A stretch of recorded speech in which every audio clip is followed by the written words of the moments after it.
Wanted to shift gears now and welcome Kevin Owocki from Supermodular, one of the co-founders of Gitcoin, a well-known voice in the Web3 space.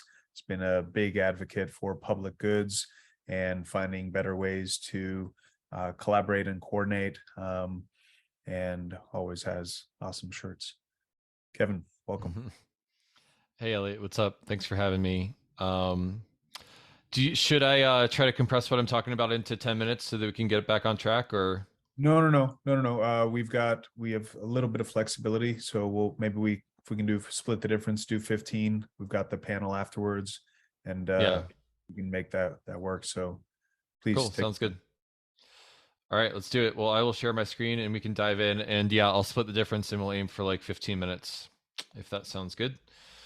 So the talk that I got prepared today is entitled Web3: The Whole Elephant. And Elliot, you can see my screen. Is that right? Yeah. Cool. Just making sure. So basically there's this parable called The Blind Man and the Elephant, which is about a group of blind men who are each touching an elephant, and the person who, because they're blind men, they can't fully grasp the whole elephant, and the person who's holding onto the trunk thinks, oh, is it a snake? And the person who's holding on to the tusk thinks it's a sphere, and with the person who's doing the tail, they think it's a rope. And the whole point of this parable is to show you that none of them are really grasping the whole elephant of what it is. And in some versions of the story, they actually come to blows because they can't figure out what it is that they're actually grasping. And I'm always reminded of this whenever I'm on crypto Twitter and people are debating what Web3 is, because there's some people that just grasp the trunk and they think it's a scam. And there's some people who grasp the tusk and they think, oh, it's very volatile. And then, there's people who think it's the future of finance and the future of art funding. And so how might we synthesize these different perspectives on what Web3 is so that we can all grasp the whole elephant and we can stop coming to blows on crypto Twitter about what this is? So, I think that this audience is familiar with a certain amount of crypto, so I don't need to go into the perspectives that we all probably understand, the criticisms of it being very volatile, or perhaps the scams that have happened in the space. We know that there are different projects from BitConnect to Terra Luna that are bad, and just because they're bad doesn't mean that we throw out the opportunity for the whole space. Just like if there's a website that is malicious, then we don't throw out the whole website, or like the whole internet. So basically, given the fact that we're short on time, I'll skip to the part of the presentation where I think we try to grasp the whole elephant. And once we've grasped the whole elephant, we can figure out how crypto could regenerate the world from there. How can we route crypto towards more of a regenerative type ecosystem? So I think the big idea behind Web3 is that money is just a content type. Just like with the web, you can send information across a computer network. Now with the Internet of Money, you can send value across a computer network. And, the internet revolutionized society because anything that relies on information in society, whether that's entertainment, media, politics, social media, didn't even exist in the internet. Now computers can send information across a computer network, and that allows anyone to have the distribution that the New York Times had if they build up to it. It's the same thing with the Internet of Money. Computers can now send value across a computer network without an intermediary, and that could radically change anything in society that relies on value transfer. So right now we've seen DeFi reinventing banking and insurance and finance. We've seen NFTs, which are reinventing how art happens. And then we've seen DAOs, which are kind of the future of collective organizing, in my opinion. And so we're starting to already see this parallel with how the Internet of Money is going to play out to the Internet of Information. And I think that, when I think about this space and how it's evolving, I think about about like the layers of sediment that have been created over time since Satoshi solved the Byzantine generals problem. So basically, now we can send digital scarcity across the internet, and we saw from Bitcoin to Ethereum to the DAO, to the ICO boom, to the DAO boom, to DeFi, to NFTs, progressively more complexified use cases that can do more things. And so these layers of sediment in the ecosystem have been our scar tissue, but they're also our guidepost for what can be built in the future with this ecosystem. And so I like to take an evolutionary view on this space, starting with the Byzantine generals problem being solved. This is a game theoretic problem that Satoshi Nakamoto solved. Now we can send digital scarcity across the internet. And that's what gave rise to the iterative evolutionary ecosystem that is Bitcoin. So basically, from the Byzantine generals problem being solved in 2008 to present day, we've seen a centralized exchange and Bitcoin ecosystem grow that includes Binance, Kraken, Coinbase, Lightning, Liquid. And as the space grows and shrinks through the series of bear markets, which are like extinction events, and bull markets, which is where 1,000 experiments blossom, we're starting to see this iterative evolutionary space evolve in Web3. And sometimes there's like massive extinction events. Like, maybe you guys can't see it, I need to zoom in here, but this is Mount Gox imploding, which sets a whole branch of the iterative evolutionary space back over time, and it can even cause a bear market. And I think that we can even complexify this by looking further out at the space from the forks that have evolved out of Bitcoin. So Bitcoin led to forks that were Bitcoin Cash and Litecoin and Zcash and Dogecoin, and then from there you saw completely new code bases and a whole new evolutionary niche open up with Ethereum and its forks. So Avalanche, Ethereum Classic, Binance, things like that. And even Ethereum itself is evolving with EIP 1559 in the merge in its core protocol. And then on top of that, we see the DAO as an early DAO experiment and collective organizing experiment. We see Moloch DAO and MakerDAO. And we see an ICO ecosystem and a stablecoin ecosystem and DeFi and wallets starting to evolve and development tools that are being built on top of it. We're seeing alternative layer ones, bridges. The evolutionary niches continue to grow as we go out from the Byzantine generals problem being solved. Now we have NFTs, and we have a whole ecosystem of DAOs and DAO tools and regen Web3 and play to earn technology in the last cycle. So when I think about the evolution of this space and building a more regenerative crypto economic internet, I think about this sort of complexifying and beating heart of an ecological niche that these Web3 organisms are starting to evolve towards. And one of the things that I think that we want to do as we build a more regenerative Web3 is we want to channel the capital and talent from the degenerative projects, the ones that are going to collapse, right? Like, look at what happened with the ICO boom when there was a bunch of unfulfilled promises.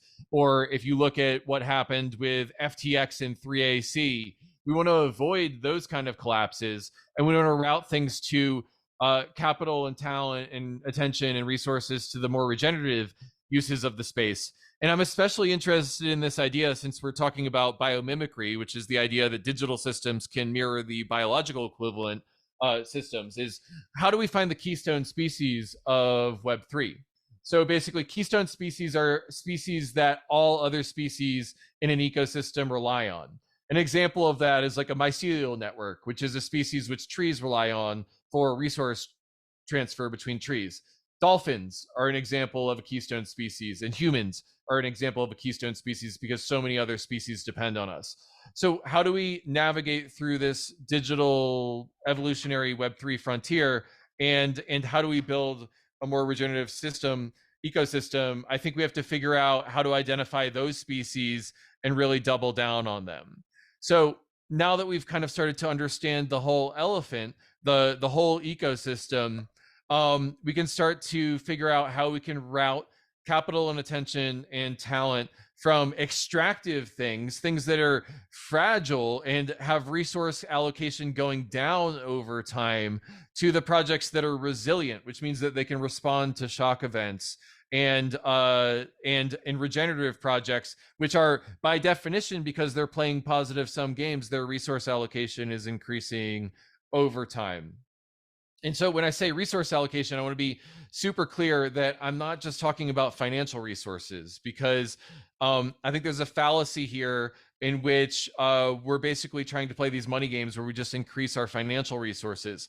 But Gregory Landua, who's one of the inspirations for me in a lot of the work that I do, and the founder of the Regen Network, talks about the 8 different types of capital, how we actually have cultural and spiritual and experiential capital, intellectual capital, living capital, material capital, and social capital that we should be building. And how do we build a financial system that is in service of these other types of capital, that financial capital is just a means towards those ends, as opposed to financial capital being the end all be all that everything channels into. So this is really just the tip of the spear in terms of what is possible in this design space, and how I've been thinking about it. I did write a book entitled Crypto Green Pilled: How Crypto Can Regenerate the World, and I run a podcast of the same name. And these QR codes up on the screen will give you a free copy of the book. I don't like to give the book out for free, just because I want people to actually take it seriously and read it. And so I usually charge $13 for it. But the fact that you guys are at the Transformative Impact Summit means that I feel good about giving you a free copy of the book. And the podcast is right there too. So take a screenshot of that and feel free to take a look at the book. And I'm really trying to build a movement towards more regenerative crypto economics. And the book right now is called How Crypto Can Regenerate the World. I would like to give a talk in 2 years called How Crypto is Regenerating the World. And it's things like this Transformative Impact Summit, and the people who are in it, who are going to help us make that transition from could to is. And so, Elliot, thanks for giving me the time to talk very briefly about the work that I've been doing. And maybe if people have want to learn more, they can just read the book and take it from there. And we can move on to the panel between myself and Griff and other regens who are in the space. So how's that for an abbreviated talk? Oh, that was super abbreviated. I want to give you a few extra minutes to answer any questions or share any final thoughts before we get to the panel. And yeah, I really appreciate the work you've done. And I think, one of our pillars of strategy is memetics, the spread of ideas. And I think you've done a really wonderful job of communicating the importance and power of Web3 for regeneration. And as much as it's important that we continue to develop the technologies, it's equally important that we continue to spread better understanding of these, whether it's through books or podcasts or other media. So any reflections before we move to the panel? One thing we want to understand from everyone in the room, everyone who speaks, is how could folks here help you, support you in what you're doing? Yeah, I mean, I think that I think that the most important thing is that we're building this pluralistic infrastructure for supporting impact together. So there's a place for everyone. If you're an educator, then educate about this. If you're a programmer, then build something in this space. If you're a designer, then help design something in this space. So everyone has something to offer, and this is a global decentralized movement. So yeah, nothing specific. And I see some questions rolling in the chat. I can answer those, or we can just move on to the panel. It's up to you. Why don't we take Vridi's question? What's missing in the ecosystem to build regenerative organizations and movements? Yeah. And by the way, someone said that they're having a hard time getting the QR code to work. So I just put the links directly in the chat. You should be able to just click the links from there. So to Daniel T. Madelon, if that doesn't work, then hopefully those links will work for you. Okay, cool. So the question was, what's missing in the ecosystem to build regenerative organizations and movements? I really feel like Web3 is misoriented right now towards the projects that have the best Ponzi-nomics, not the ones that have the most impact on the world, right? Which is just like a symptom of finance dominating everything and short-term games dominating everything. And so I want to build an ecosystem where capital and talent and attention routes to the places where there's the most impact. And so I think that that's a systemic problem. People can launch projects if they have enough hustle in this ecosystem, but what would have to be true to have like 1,000 different entrepreneurs launching impact DAOs and having them actually be able to finance those ventures is the important question for me. So I think that's what's missing right now. And I think that's actually an important question that we tried to look into earlier in terms of how do we fund impact at scale. And part of the point of this event was not just to hear from folks like yourself, whether in Web3 or out of Web3, who are making a difference in the world, but